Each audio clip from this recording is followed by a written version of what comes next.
In GTA, the car is everything. It's your escape after a heist, your ride down the beach at sunset, the first thing you steal and the last thing you crash. And in GTA 6, the vehicles look better, sound better, and feel more alive than anything Rockstar has ever built. So today, we are going through everything we know about the cars, bikes, boats, and everything else you'll be driving across the state of Leonida. And stay to the end, because there's one vehicle detail that completely changes how the world feels. Let's start with the cars, because that's the heart of it. From the two trailers, we've already spotted a huge range of vehicles. Sleek modern supercars, classic muscle cars, lifted pickup trucks, beat-up sedans, luxury convertibles cruising down the strip. The variety is massive, and it fits the setting perfectly. Florida is a place where a $200,000 sports car pulls up next to a rusted-out truck at the same gas station, and GTA 6 captures exactly that mix. But it's not just the number of cars. It's the detail on them. Look closely at the trailers and you can see the environment reflecting off the paint. You can see the suspension actually flexing over bumps. Water beads and runs off the body when it's wet. The interiors are fully modeled, with working dashboards and detail down to the stitching on the seats. These aren't the flat, lifeless cars of older games. Every vehicle looks like it was built with obsessive care. And let's talk about the sheer range of quality for a second. In Florida, wealth and poverty live side by side, and the cars reflect that perfectly. On one street you'll see a spotless luxury supercar with chrome rims cruising past palm trees. On the next, a rusted, dented pickup held together with duct tape, blasting music. That contrast isn't an accident. Rockstar uses the vehicles to tell you exactly what kind of neighborhood you're in, from the millionaire beachfront to the rundown backroads of Port Gelhon. The car someone drives is part of the story of the world. Now let's talk about the muscle cars and classics, because Vice City has always had a thing for them. We've seen gorgeous vintage convertibles rolling through the neon streets, the kind of car that just screams 80s Miami, even in a modern setting. Rockstar loves blending old and new, and the classic car scene in GTA 6 looks like it's going to be a huge part of the vibe. Then we have the trucks and off-road vehicles. Remember, a big part of this map is swamp, farmland, and dirt roads. So we've seen lifted pickups, ATVs, quad bikes, and dirt bikes tearing through the mud and the backwoods.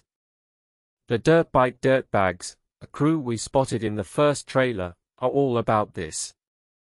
Off-road traversal is clearly going to matter in a state this wild. Now, real quick, if you're enjoying this, hit subscribe.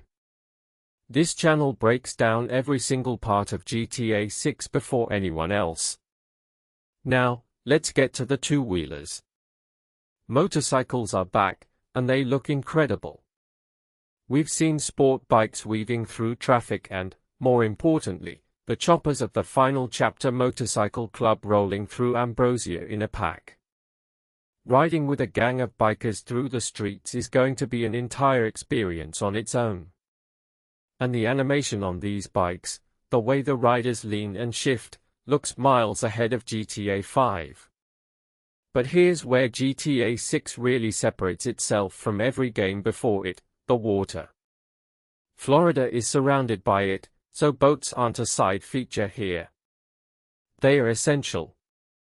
We've seen speedboats cutting across the bay, jet skis flying over the waves at the beach, and airboats gliding through the swamp. Whole sections of this map are only reachable by water. That means your garage isn't just full of cars. It's a fleet. Cars for the city, trucks for the backroads, boats for the keys, airboats for the swamp. And let's not forget the skies. GTA has always had aircraft, and while Rockstar has been quieter about this, we've seen helicopters flying over the city and the beaches in the trailers. Given the size of Leonida, planes and helicopters are almost certainly going to be a major way to cross the map fast and to pull off those classic dramatic getaways. Now let's talk customization, because this is where the community goes wild. In GTA 5 and especially GTA Online, modifying your car was a huge part of the game. Given the level of detail we're seeing, GTA 6 is going to take this to another level. Imagine dropping the suspension on a classic, throwing on a custom paint job, adding neon underglow, and cruising through Vice City at night. If the customization matches the visual fidelity, people are going to spend hours just building their dream cars. Here's another detail worth pointing out: how the vehicles feel to drive. Rockstar completely reworked the driving in GTA 5 compared to GTA 4, and it looks like they're pushing it even further here. The way cars in the trailer take corners, kick up dust, and react to the road suggests a more grounded, weighty driving model. It should feel less like an arcade and more like you're actually piloting a heavy machine through a living world. And now, the detail I promised, the one that changes how the whole world feels. In GTA 6, the traffic itself is alive in a way it never was before. NPCs don't just drive in straight lines. They react. They pull over, they film crashes on their phones, they get out of their cars, they behave like real drivers on a real Florida highway. So the vehicles aren't just tools for you. They fill the world with life. Every car on the road has a person in it who reacts to the chaos you cause. That's what makes Leonida feel real. So what does this all mean for gameplay? A world this size, with this many types of vehicles, means traversal itself becomes fun. Getting from a mission in the city to a deal in the Keys isn't loading screen filler. It's a journey. You choose the car, you choose the route, and the drive is part of the experience. Rockstar has always understood that half the joy of GTA is just cruising, and GTA 6 looks built from the ground up to make that better than ever. And of course, all of this feeds straight into GTA Online. The vehicle roster is going to be the backbone of races, car meets, heists, and businesses for years. Every car we've seen, and the hundreds we haven't, will become part of the online economy that keeps this game alive for the next decade. Let's also talk about damage and physics, because this is a Rockstar signature. In GTA 5, cars deformed, panels crumpled, and crashes felt weighty. In GTA 6, with this level of visual detail, the damage modeling should be stunning. Imagine sideswiping a wall and watching the paint scrape, the metal bend, and the bumper hang loose. Combine that with the reworked driving feel, and every chase, every crash, every near miss becomes its own little action movie. The way a car reacts to damage is a huge part of what makes GTA chases feel so good, and GTA 6 looks set to push that further than ever. And here's a thought on the community side. Remember, car meets became one of the biggest things in GTA Online. Players would gather, show off their builds, and cruise together. With a map like Leonida, full of scenic coastal roads, neon-lit strips, and open highways, the car culture around this game is going to be enormous. Rockstar has basically built the perfect stage for it, whether you're into street racing, off-roading, or just cruising the beach at sunset with your crew. Now, the honest truth. Rockstar has only shown us a small slice of the full vehicle lineup.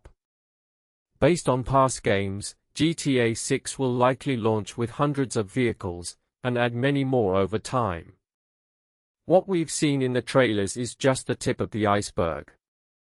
Every new screenshot reveals another car, another bike, another boat hiding in the background.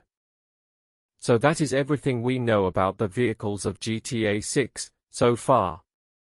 Supercars and classics, trucks and dirt bikes, choppers, speedboats, jet skis, and airboats, all packed into the biggest, most detailed world Rockstar has ever made. Which one are you jumping into first? Let me know in the comments. If you enjoyed this, smash that like, subscribe to the vault, and I'll see you in the next one.